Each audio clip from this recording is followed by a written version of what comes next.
Good afternoon, and thank you for being here today, for joining us during this storm for our first event of Opening Doors Conversations with. And our inaugural speaker in this is Dr.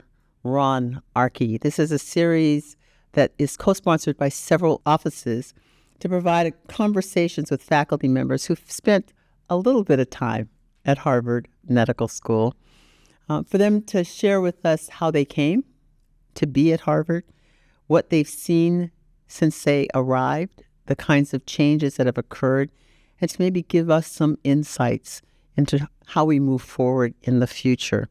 I'll say that this program, for me, came out of a conversation I had with Dr. Arky many years ago, and so we're going back pre-COVID, when we were talking about people's concepts of what Harvard is, and they're thinking about it's static. It's what I see in front of me now and not the journey of Harvard, and that who we are, our culture has changed over time.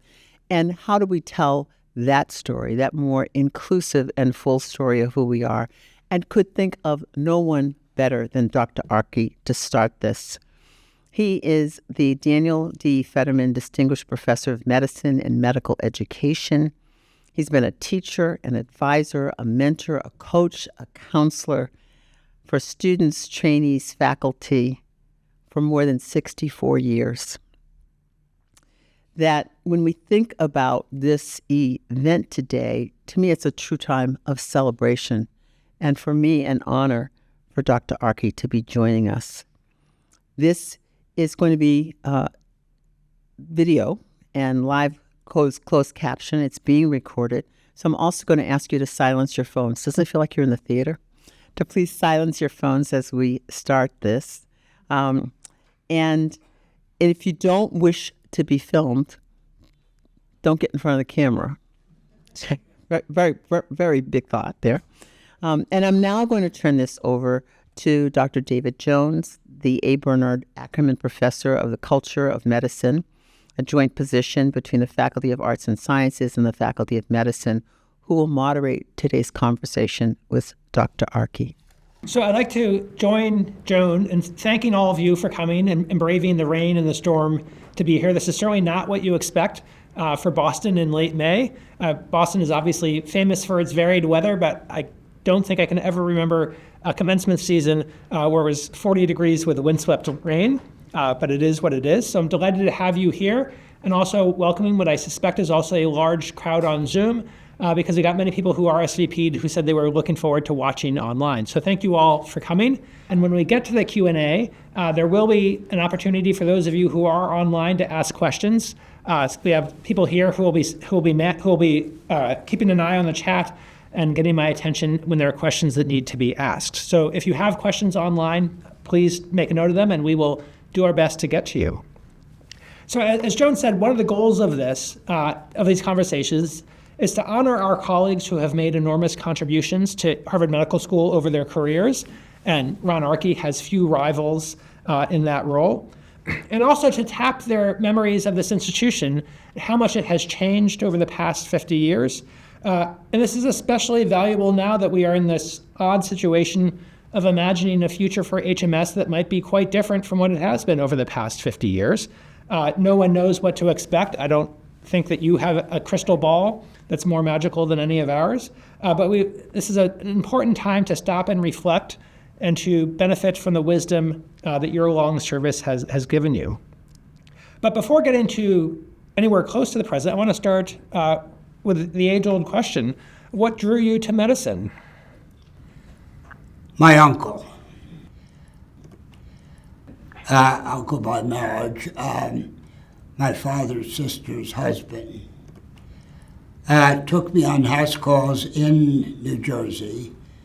Where's Ed? Only Ed would know this, in East Millstone, New Jersey, at the age of 7 or 8, carrying a back flag. And his fee were 2 dozen eggs that my aunt, his wife, made some wonderful, wonderful pastry. He was my role model. My father was a pharmacist, and during the Depression, worked 7 days a week, usually from 8 in the morning to 11 or 10 at night. We didn't have a car. He walked to work. It was about, I paced it a year or so ago, almost 2 miles back and forth. And I don't think he was, I'm a first generation, and my father was born in Hungary, came to the United States in December 1920. There, if you look carefully, Hungary had gone through a little revolution, and some right-wing, certainly anti-Semitic individuals were taking over. Father, though, came in 1920, spoke very little English, if any at all. And I don't understand, by 1923, got from now what's Rutgers, then New Jersey College, his degree in pharmacy, 3 years. Father was a role model in that he could speak or write, believe it or not, in nine languages. He, in Hungary at the University of Budapest, was a student really in economics and got into pharmacy only because 2 younger brothers had been sent over to the United States in 1911 by my grandmother to avoid conscription in the what would be German-Austro-Hungarian War. Father was in that war, and fortunately for him, the tuberculosis that killed his father got activated, and I never understood why he could speak Italian so well, but he then was removed from the ranks, claimed he would have been killed by one or another of the Serbs in that war, and spent the remainder of the First World War in camps in northern Italy, and that's where he learned his Italian. But was in so many ways a role model for me, because when I was just 2 or 23 months, Ed and others know, twin boys came into my life, my twin brothers, who there were many diapers then too. And as a result, Mother then would send me out to my uncle, the doctor, and aunt, or to my grandparents who lived in not upstate New York, but in Putnam County, directly across from West Point. And one of the experiences I had early in life was to watch the troops, then all males, of course, and even for 2 years in a row, remember exhibition baseball games with the Yankees, and where I actually met and talked to Lou Gehrig. It was at the age of, 12 or 13, and the first year that Joe DiMaggio was part of the Yankees. Those were the years. But anyway, West Point was always, well, believe it or not, early in the morning when I got up in Cold Spring, I could hear reveille and taps at night. And that was, again, part of my, but my grandparents, my maternal grandparents were, again, role models in a way.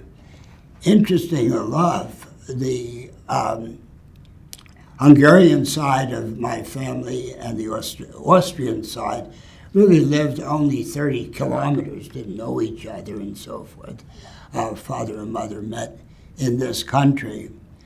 Mother, when she entered kindergarten, could speak only German, and yet went on to NYU and as a rarity, and was in the first class at NYU that would have been postgraduate economics and would have been because when she had her 25th, that's the only time I learned about it, when she had her 25th anniversary.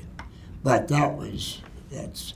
but what got me in, I think, was my uncle, and certainly I learned a lot in the pharmacy, because I'm very proud of the suppositories I could make at the age of 12.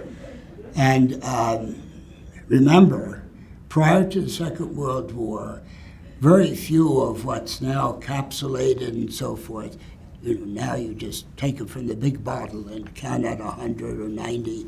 And then I learned how to make capsules and to weigh them to the exact gram. Okay. But those were lessons that I learned. But more importantly, I think that was probably my first view of what diversity was, because I got to, in the store, get to know not only women and men from different nationalities, but also habits. In our hometown, I consider Ed a part of my hometown.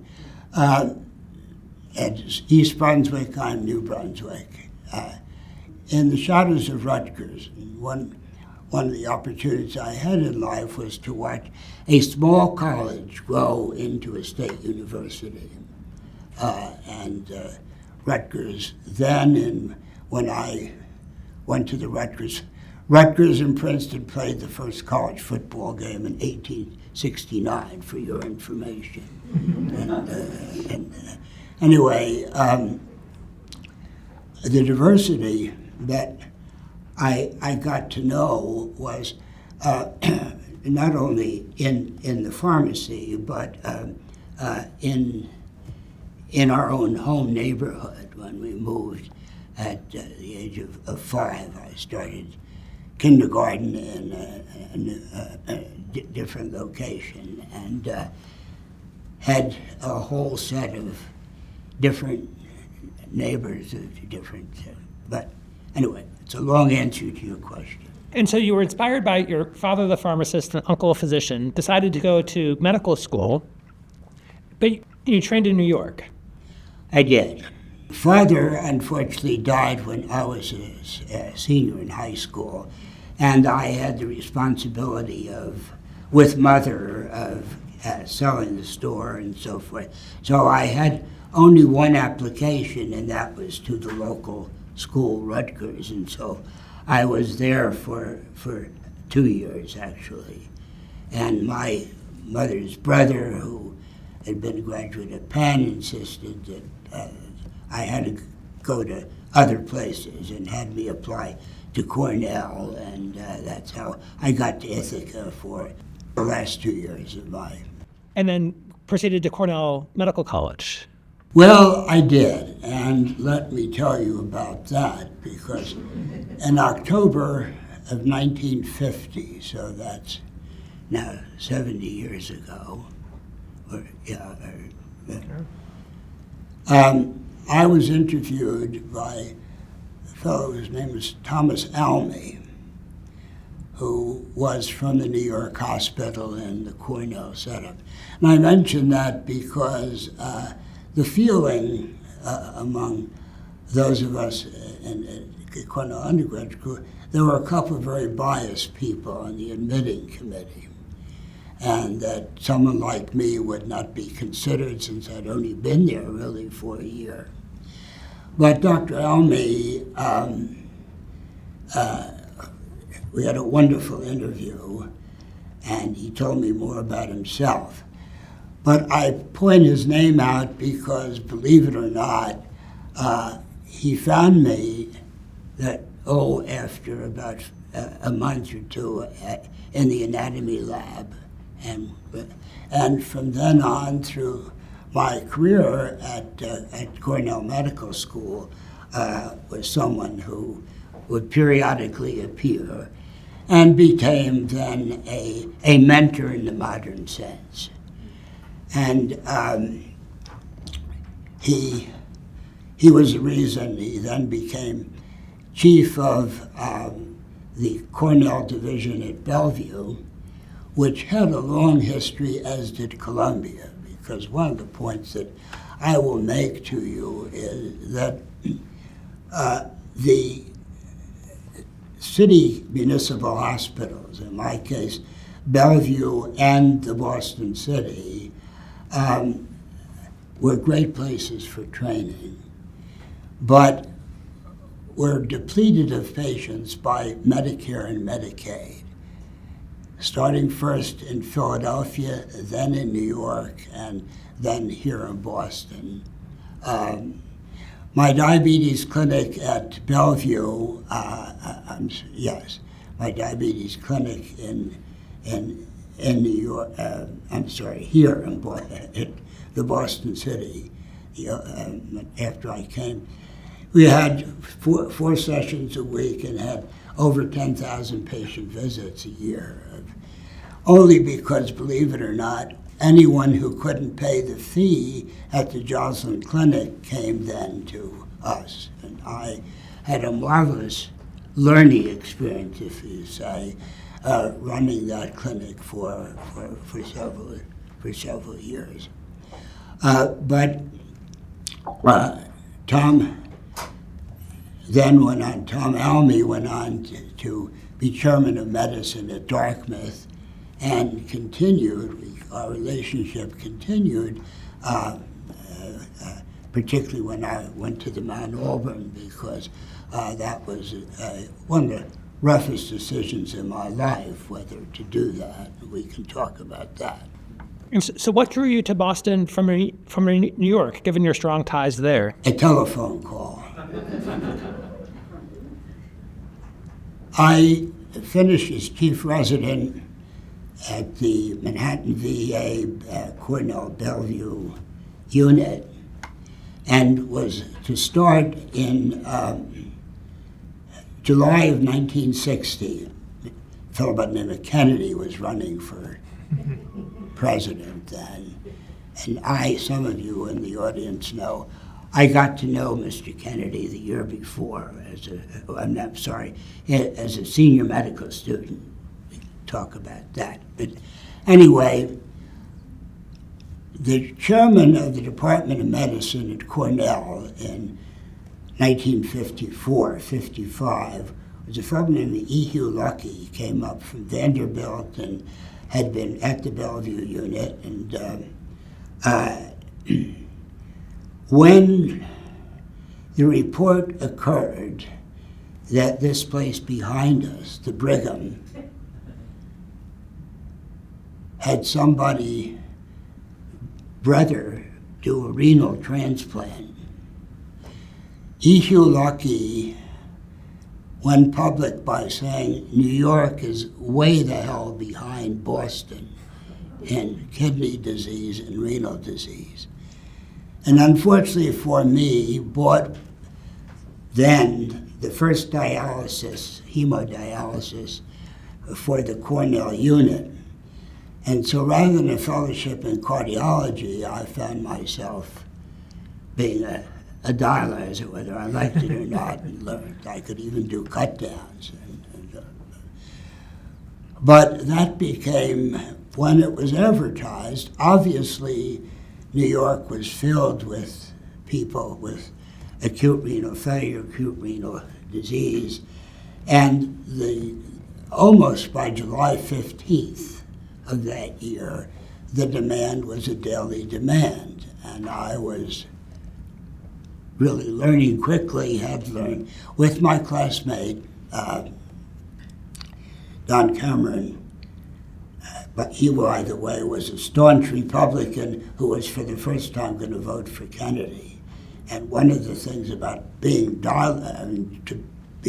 dialyzing every day, he couldn't go to a Kennedy rally, and he was very upset. That was all part of that story. But anyway, after 3 months, after 4 months, I was really tired and fatigued. And I met a fellow by the name of Fred Evasion. Fred was the first Armenian in my life because he had many friends here and had actually done his house staff training on the 2nd and 4th Division that he covered, and spent 2 years in the Thorndike Laboratory. Well, Fred saw me coming back after one of these long nights up and says, "Jesus, you look like hell. I got to get you out of there. Let me call Dr. Castle." I didn't know who Dr. Castle was, and so I said, "Call whoever you want." Yeah. And be in my office at 11 o'clock. I did that, although I really wanted to go home to go to sleep for a while. But I did that, and came this man on the phone, very nice, high, strong voice, and said, "Well, why don't you come and visit us at the Thorndike?" Well, I didn't know what the Thorndike was. I said, "Sure." He said, "Why don't you come up tomorrow?" I said, "Well, it may be difficult." And then I said, "I'll come." Then I went back and told Don Cameron that I wouldn't be there for that dialysis, and he better find somebody else to do it. Well, for $13 on Northeast Airline, I flew from LaGuardia to Boston. And lo and behold, I met some very nice people at the old Boston City. It wasn't fancy, but neither was Bellevue. At least at Bellevue, there were signs that said, if you want to go down on the elevator, push up. That wasn't true here at the Boston City. And I did meet Dr. William Castle for the first time. By that time, Dr. Almy had told me who I was going to meet and what they had done, and told me about George Richard Minot, who'd won the Nobel Prize, who'd been the predecessor to Dr. Castle. And I think even Dr. Almy mentioned that, Bill Castle did much of that work on the liver treating pernicious anemia, for which the Nobel Prize was given to George Minot and a fellow from Rochester. But anyway, the only opening, because you were next and asked me, how did you get into diabetes and endocrinology? The only opening that was could be available early was in diabetes with a fellow by the name of Norbert Frankel. And Norby grabbed onto me only because he had trained at NYU and left Bellevue and to the city and wanted somebody else who's doing the same thing. Well, I had the problem then of having an offer for a fellowship when I already had one. So I then worked out a procedure to come wait for the rest of the year, provided my colleague, his name was Albert Rubin, and during one of the dialysis, he told me about his sister, who I thought lived in Brooklyn, but was also in the first class of women at the school called Harvard. And I thought, okay, well, she came from Brooklyn. Well, she came from Brookline, not Brooklyn. And it took 15 years before I realized that Doris Bennett was the sister. I'd been working with Doris Bennett for quite some time here, and it was in Bob Ebert's office that a fellow named Pollock from New York said, well, if you know Al, you must know his sister. And I said, who? Doris Bennett. Oh, no, she's too nice to be his sister. Anyway, that's how I got here. So had you planned a career of academic medicine and research, or you stumbled into it through the Thorndike? Sort of, yeah, I have to acknowledge that. Yes, yeah. Not as it's evolved, if you will, but I did want to, working for those first 2 years with Norby Frankel, I really learned what clinical research was all about, and also a way of thinking and so forth. And Norby, by the way, my chief here, had come from, actually, from Bremen, Germany in 1938 with his family, and going to Princeton and then Bellevue and then to NYU, and came to Boston to work with Federman and Sidney Ingbar, who were really, but Norby taught me the real basics, and we did both some in vitro, but I started on a project of why and when alcohol produces hypoglycemia, and one of the people who's I'm sure watching is Peter Tischler, and not Peter Tischler, Marshall Wolf. These were the two medical students that I met in my first year here. Marshall was working at the Boston City, and Marshall claimed I was making everybody drunk, and but that experience doing clinical research and was fine, and I really enjoyed those couple of years, and learning how to present papers and doing all the other things that you do in a fellowship. But the environment of the Thorndike was unique. In April of, late April, May of 1962, we all went to Atlantic City. It was the first time I had presented there. But what just astounded me about the Thorndike and is that there were then 90 medical schools in the country. This is in the early 60s. Believe it or not, 62 of those medical schools, departments of medicine, were chaired by people who were trained at either the 2nd and 4th Medical Division or the Thorndike. And to meet those people as I did when there, and that was just unbelievable.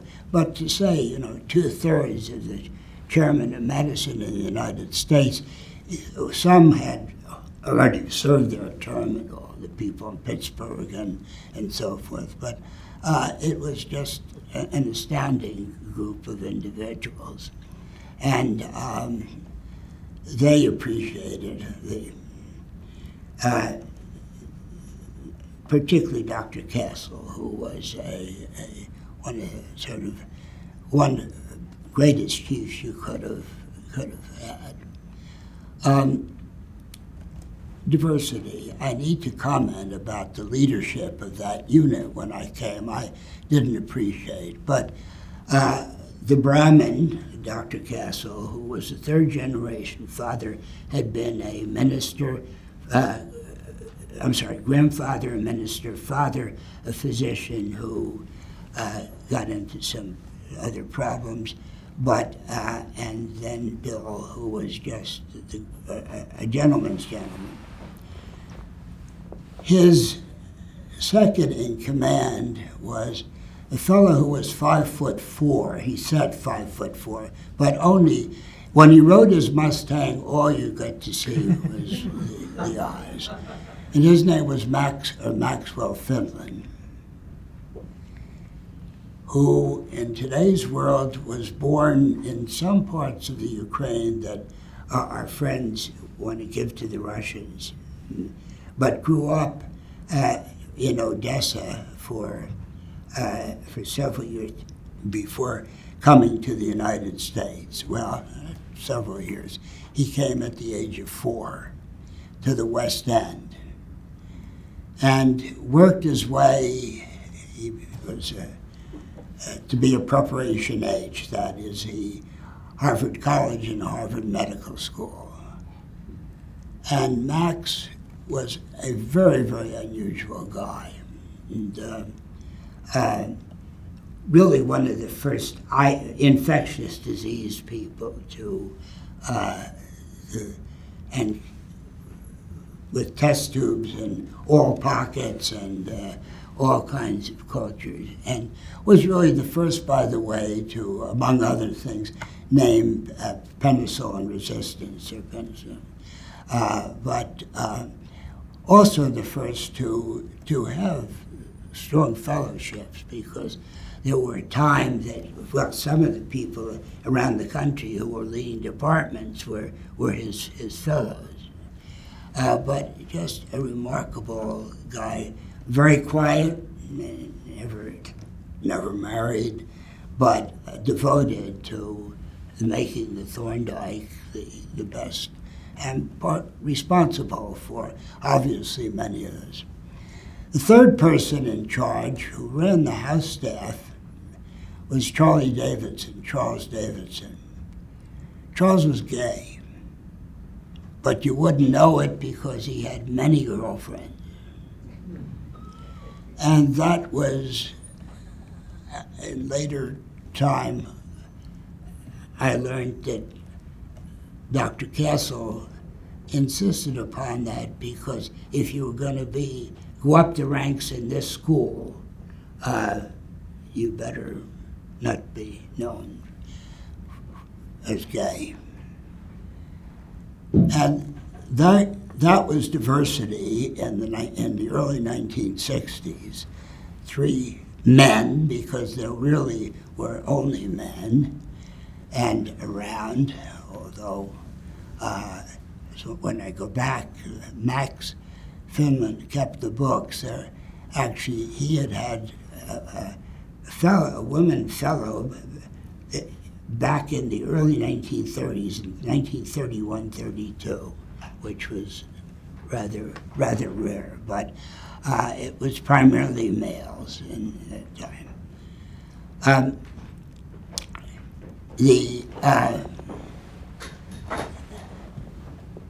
I couldn't have fallen, again, the phone call from Fred Evasion that got me into all of this, and working with Norby, but the other people, the spirit of that unit, the esprit of the unit,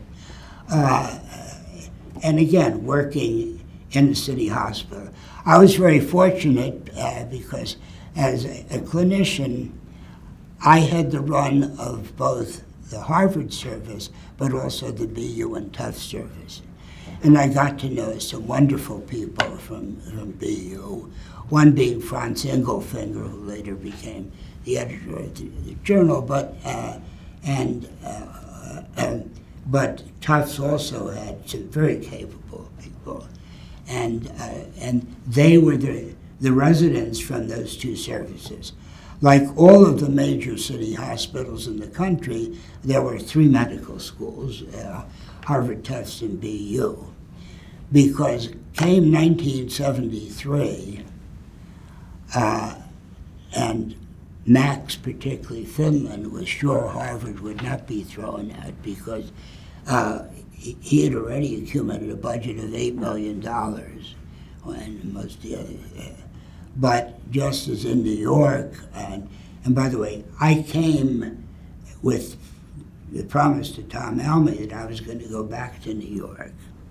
But by the time I was ready to go back, Medicare and Medicaid had just come, and the census in Bellevue, just as the census at the Boston City, fell just rapidly.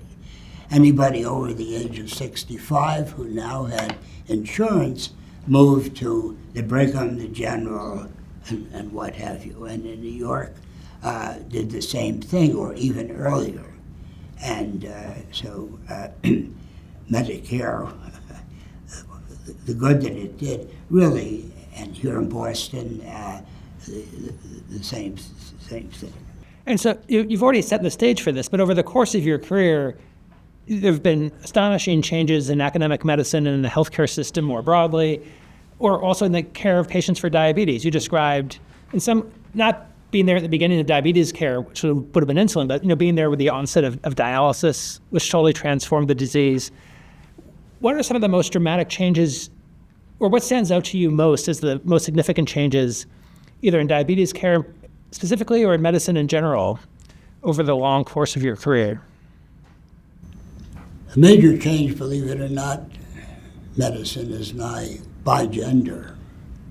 Remember, my class had 94 men and 2 women. And the equivalent number, the same 55, the class of 55, here the ratio is just over 2%, okay? And our first year class now is 60%. And that, of all the changes, surely the scientific ones we'll go into, but the change in who are now doctors has been for the better. Jane Neal isn't here, is she? But she's on. Jane has put across the way from my office down on 142 TMAC the picture of the first class.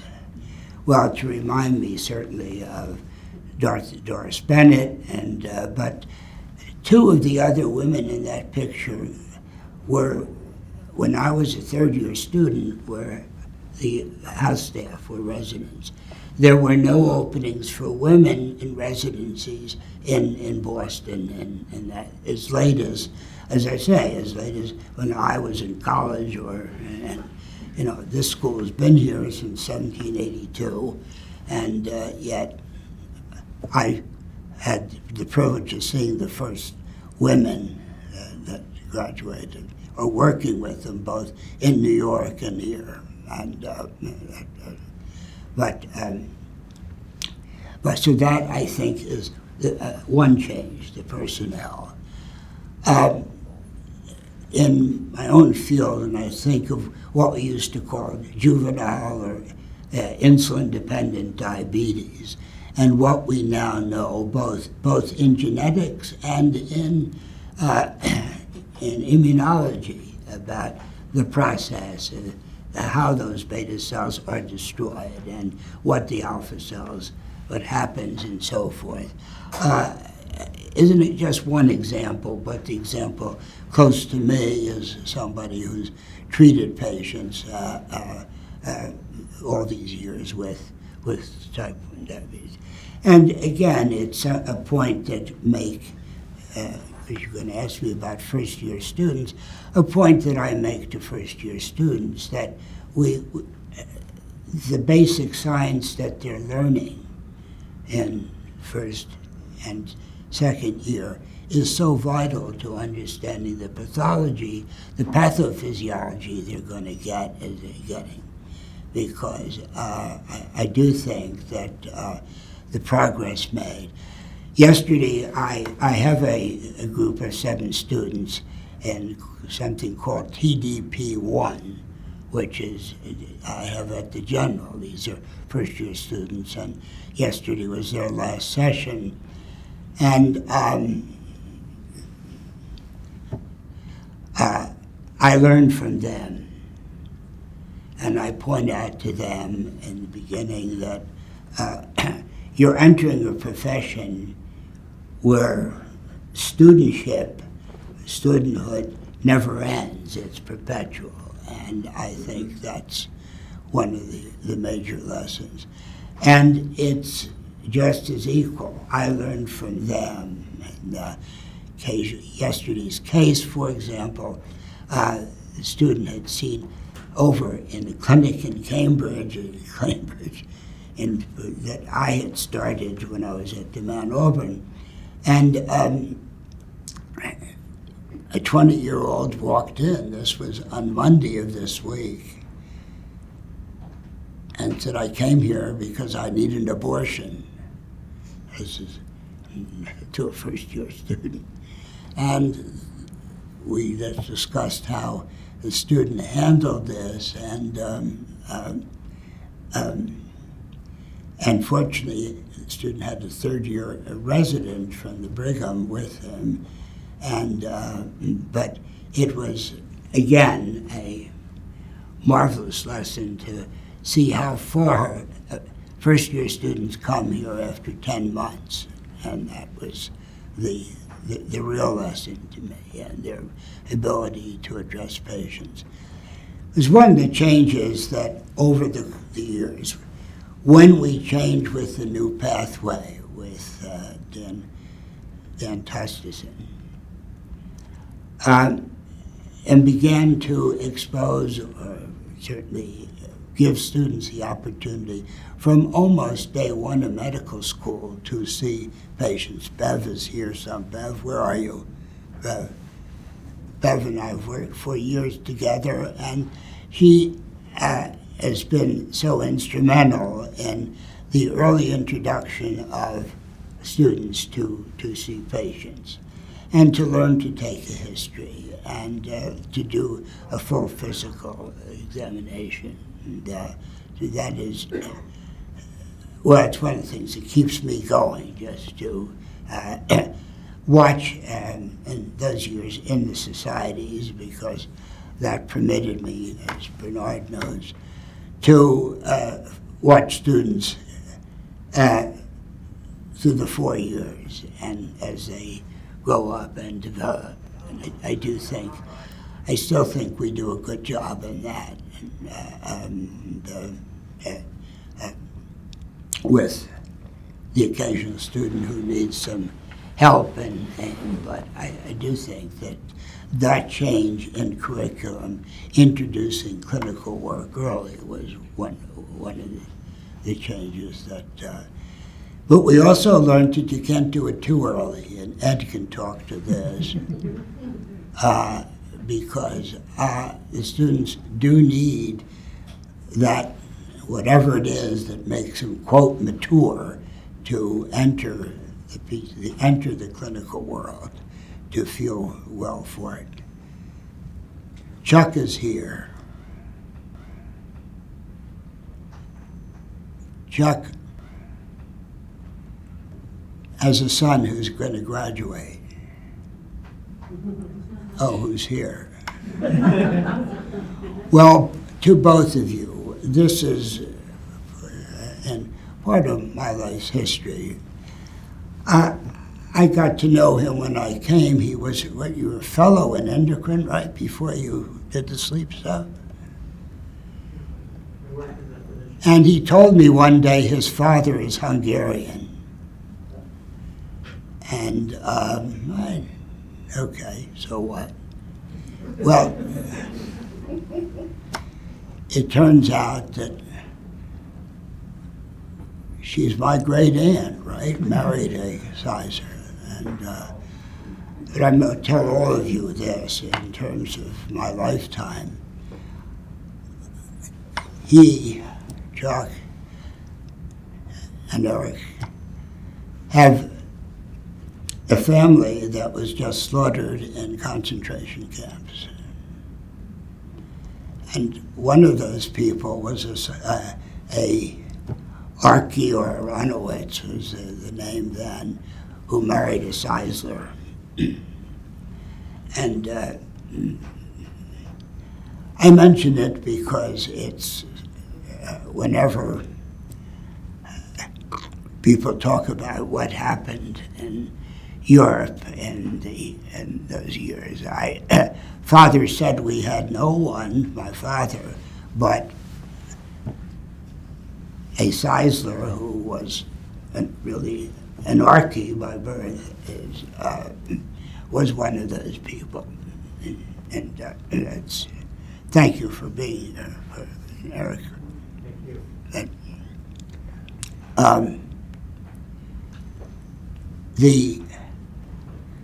The other person in the graduating class, just to point out that one of the enjoyments have been that there's always somebody around who's either related to you or friendly. But in the graduating class,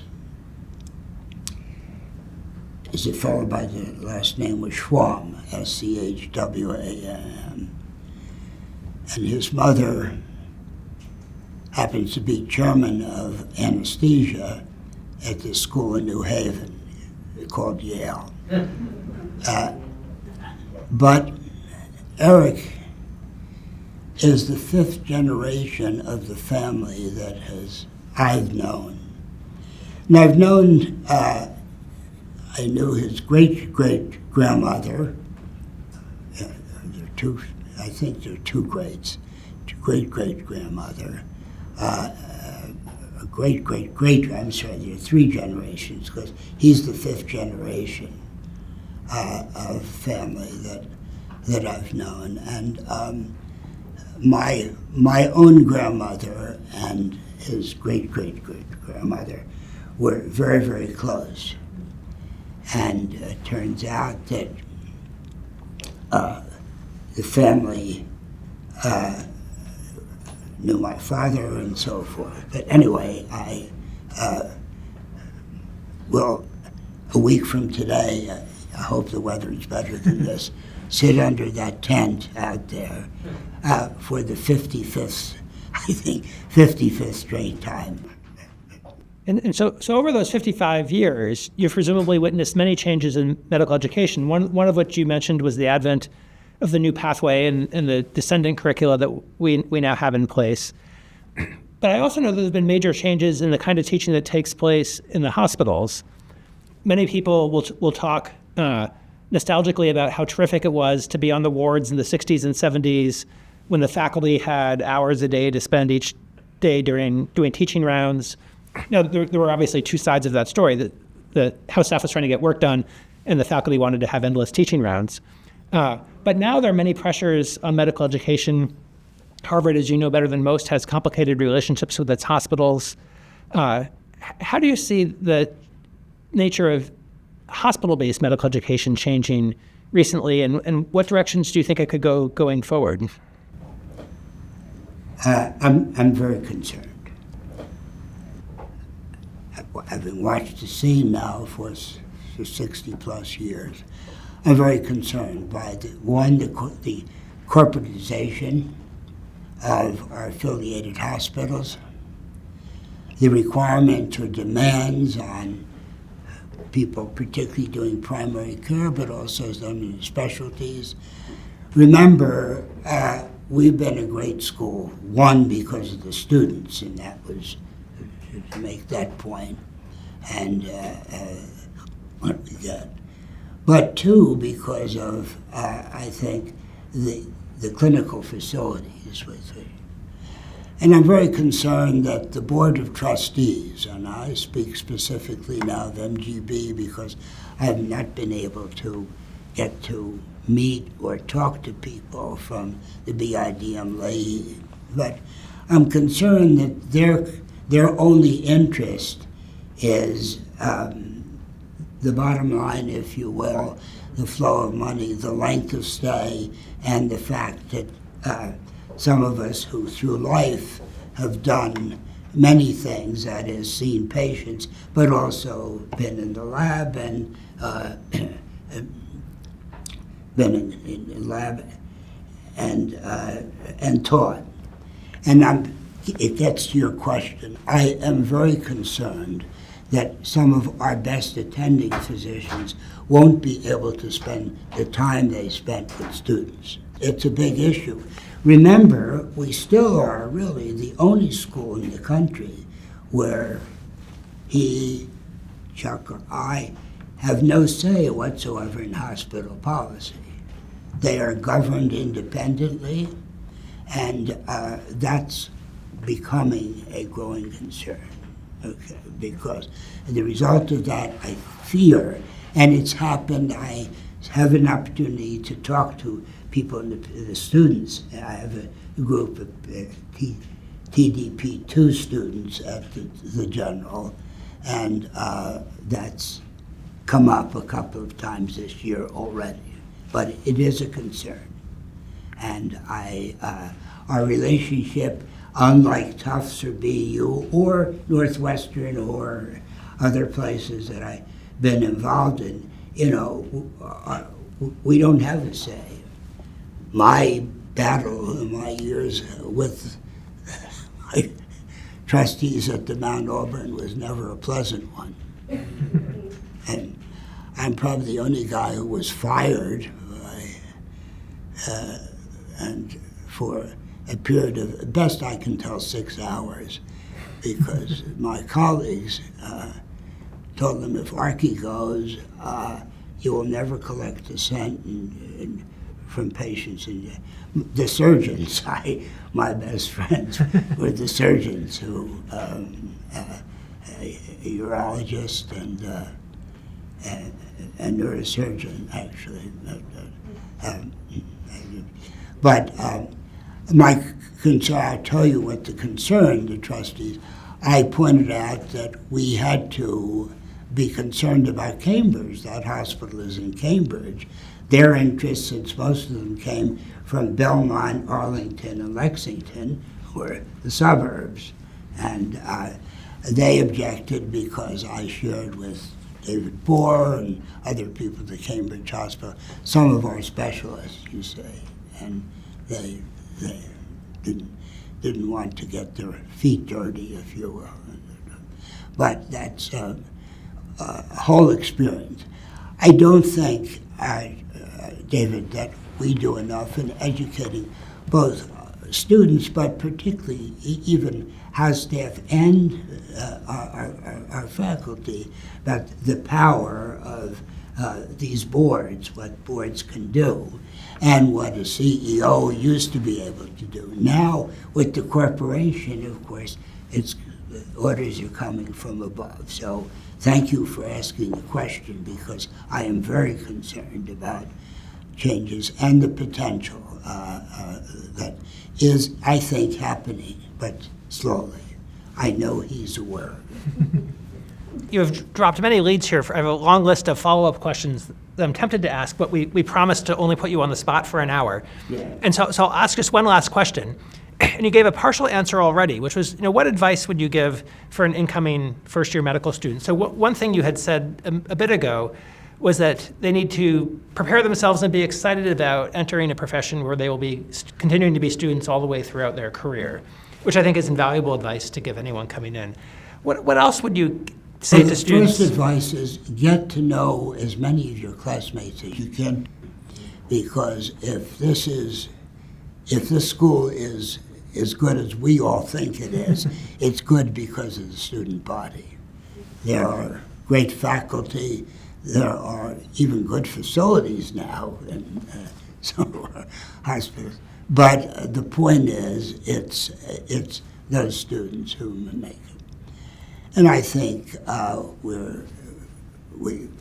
having been doing this now for, say, 60 plus years, or this is my Medicare year, right? It's really, now it's 65. Nancy said 64 and a half, but it's 65 years. And so it's, in that sense, Medicare. But anyway, I've said enough. Are there questions that people have here in the room, or Scott online? Thank you so much, Dr. Arky. You alluded to an encounter with President Kennedy in the 1959-1960. So could you please tell us more about that encounter? That was one of the stories I had been curious about. As a senior medical student, mother had been paying tuition and everything else. And probably my brothers said, when are you going to earn some money? So I went to work in the laboratory. And in April, I even knew the date. Ed, others have heard this story. Chuck, I think, has heard that. I was on Sunday working, and most of in the tower at the New York hospital. And primarily, I was drawing blood for pre-surgical workups for surgery the next day. And then I saw the next thing was this, I was to deliver the bottle for a 24-hour urine to a John Kennedy. Well, in New York and Manhattan in 1955, there were many John Kennedys. So I went into the room, and there was a very attractive woman there. And John was in the bathroom. But I had been told by Gloria, the supervisor, he is not to lose a drop of urine when he defecates. And that was my rule. So I went in, and then when she said Senator Kennedy, I must be a state senator in New York that, let a Kennedy senator. I didn't realize who it was. Then, and there I was. But anyway, I showed in front of his wife how he should not lose a drop of urine when he defecates, okay? That was my contact with, and we had a very nice discussion thereafter. But anyway, when he was running for president, my colleague, Don Cameron, was very upset that he couldn't attend because we were dialyzing all the time. But that was John Kennedy. And other questions? Anybody? In a room where we think about the history of women in medicine, at the Thorndike, it seems like folks like Claire Wilcox were essential to making sure that those labs went, and as technicians and administrators. Can you tell us more about what it was like for women in medicine in the early 1960s at the Thorndike, who were not necessarily physicians, who probably would have been a generation later, but weren't at that time? So even if the physicians were in charge, Yeah. their work was made possible by many, many women who worked in the labs. You bet, yeah. Yeah. Well, and that's a fact. And they were superb. Well, particularly the women in hematology who, that's another story I probably should tell, hematology. It's why this room and this building became so familiar to me. Because after the little fellow Max Finman retired, a gentleman by the a wonderful, not only a gentleman, but one of the smartest people that I met in my life, James Yondell, became head.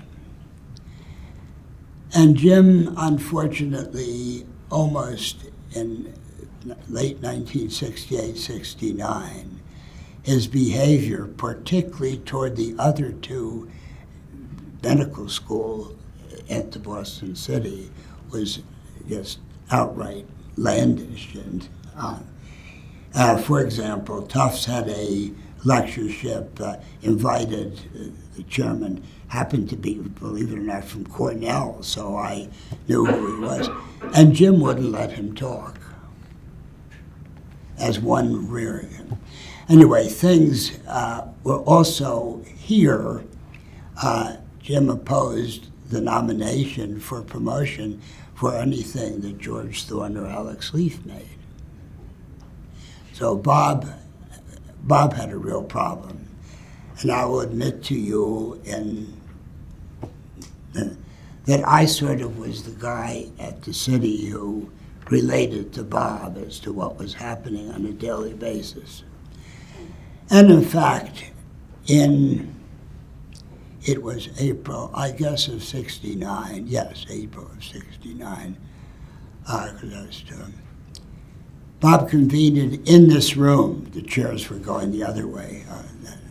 But in this room, 12 professors or chairmen of psychiatry. How do you deal with a mentally disabled individual, a mentally ill individual who has tenure and who has and running a department and literally ruining both the departments of other schools and this school?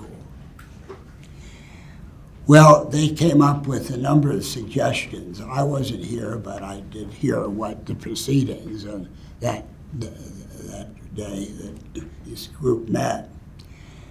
And then the next week, I guess it was still in '69, a junior administrator at the Boston City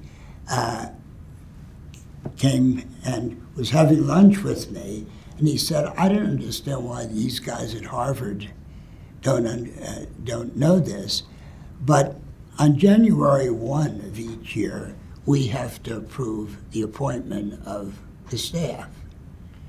And guess what? We're not going to approve Dr. Yandel."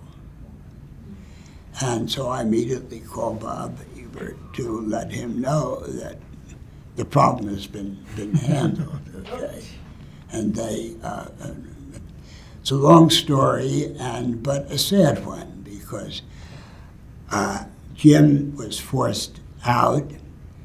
The textbook, single author textbook, 2,600 pages long, that Jim wrote, were just superb.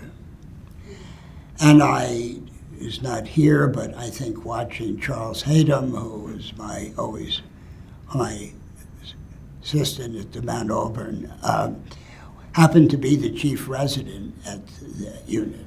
And Charlie handled beautifully, as he has as a physician, the other services who were really,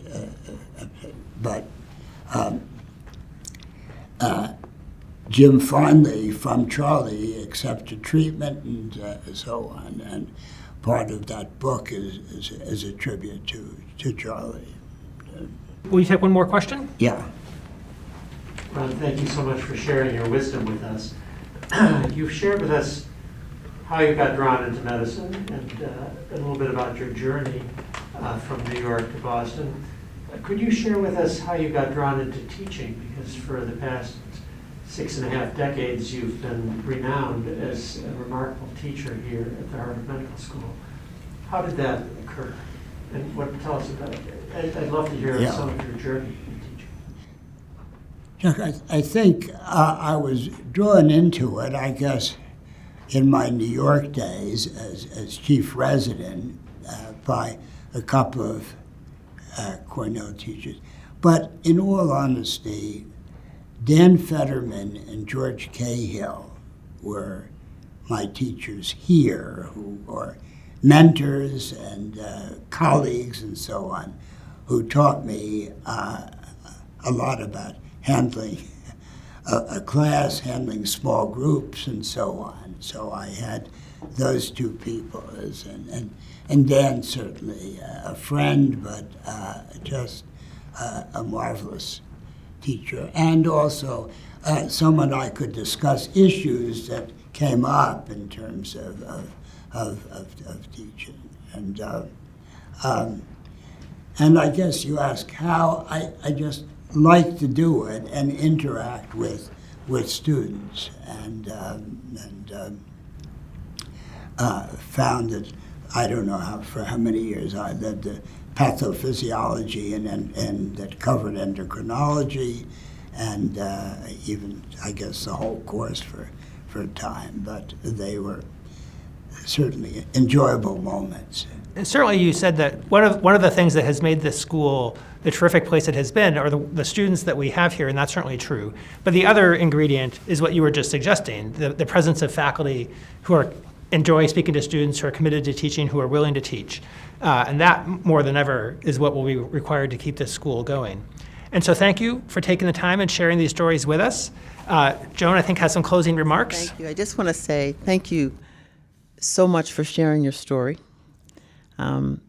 sharing with us who inspired you, and who are some of the people that helped you in your transitions in New York and from Cornell, and from there to Boston and across Boston in these very challenging times. It's inspiring to also be able to hear about challenges that existed as you have moved forward, as you have been in our system for so very long. And for me, it gives me this space to say challenges are not new, that they are here now, that we will get through them and we will continue to move forward, and you stand for that. Thank you for your deep, deep, deep commitment to medicine, to research, to our students, to Harvard, and this strong belief that we can make a difference and continue to make a difference through any kind of challenge, be it coming from far or from up close. So thank you for everything. But thank you, and you personify what, if I were to ask my classmates, all males in year 1955, whether a black woman from Brooklyn would change things at the Harvard Medical School, I'm afraid the answer would be resounding no, and you have proven them wrong, and that's what makes me so happy about having you and people like you, but particularly you and the things you've done. So thank you. We're going to continue.